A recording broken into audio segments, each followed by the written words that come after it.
Olá! Hoje a gente vai mergulhar em um dos segredos mais bem guardados do nosso corpo, o equilíbrio do sódio. A gente pensa logo em sal de cozinha, né? Mas olha, a função dele vai muito, mas muito além de dar sabor à comida. Na verdade, ele é um pilar da nossa fisiologia. Para começar, já vou lançar uma pergunta que parece até meio estranha. Beber água demais pode ser perigoso? Pois é, a resposta é sim, e o motivo está totalmente ligado ao nosso papo de hoje. A gente vai ver que o excesso de qualquer coisa, até de algo tão saudável quanto a água, pode bagunçar todo aquele equilíbrio delicado que mantém o corpo funcionando direitinho. Bom, então vamos lá. Para começar, vamos entender por que o sódio é literalmente o sal da vida. É um jeito de dizer que ele é um elemento fundamental que vai muito além de só temperar a nossa comida. Então, o sódio, que tem o símbolo Na+, por causa do nome em latim, natrium, ele é tipo o grande maestro dos líquidos que ficam fora das nossas células. É ele quem controla o volume de água no corpo, sabe? Ele garante que tudo funcione certinho, como um relógio. Pensa só, desde a pressão arterial até os impulsos nervosos que fazem a gente pensar e se mover, tudo depende dele. Tá, mas e quando essa sintonia fina toda falha? O que acontece? É aí que a coisa fica séria. É aí que o perigo aparece, bem quando esse equilíbrio do sódio é ameaçado. E esse problema tem nome: hiponatremia. É uma condição bem perigosa que acontece quando a concentração de sódio no sangue fica baixa demais. E olha, a palavra-chave aqui é exatamente essa: concentração. O mais interessante é que, na maioria das vezes, a hiponatremia não acontece porque falta sal no corpo. Não, acontece por excesso de água. A água acaba diluindo o sódio que já está lá. Pensa num copo de suco bem gostoso. Se você ficar jogando água dentro dele sem parar, o que acontece? O gosto vai ficando cada vez mais fraco, mais aguado, né?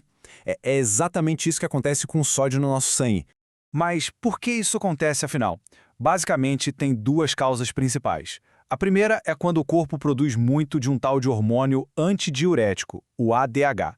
Esse hormônio funciona tipo uma represa, sabe? Ele faz o corpo segurar muita água. A outra causa é quando os rins, por algum problema, começam a jogar fora o sódio, quando na verdade deveriam estar guardando ele. Mas felizmente, nosso corpo é uma máquina incrível e tem um sistema de defesa. E a peça principal, a chave mestra para proteger nossos níveis de sódio, tem nome: aldosterona. Isso mesmo, um guardião. Dá para pensar na aldosterona como um segurança particular do sódio. A missão principal dele é ficar de olho, patrulhando o corpo para garantir que o sódio não seja perdido à toa, sem necessidade. E como é que esse guardião trabalha? Bom, é um processo super inteligente que acontece lá nos rins.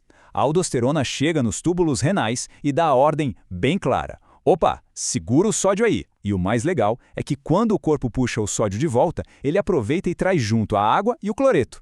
E para fechar o negócio, numa troca muito esperta, ele manda o potássio embora para manter um outro equilíbrio super importante.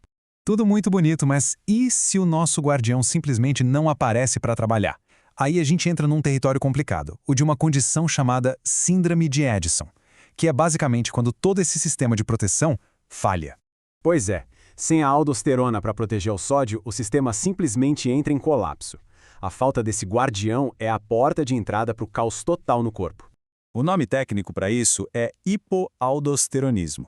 É um nome comprido para dizer uma coisa simples: o corpo não está produzindo aldosterona o suficiente. E aí a consequência é direta.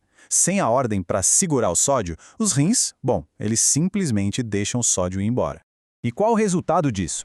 Uma perda contínua de sódio pela urina, o que é super perigoso e leva a um estado crônico de hiponatremia, aquele problema que a gente já falou. E a causa mais famosa para essa falha na produção de aldosterona é justamente a tal da síndrome de Addison. No fim das contas, o que a gente está vendo aqui é uma dança hormonal, uma coisa complexa, mas fascinante. Não é só sobre um elemento isolado, mas sobre todo um sistema que está conectado. Ou seja, manter os níveis de sódio no lugar certo não é uma coisa simples, um ato isolado. É como uma coreografia super precisa, sabe?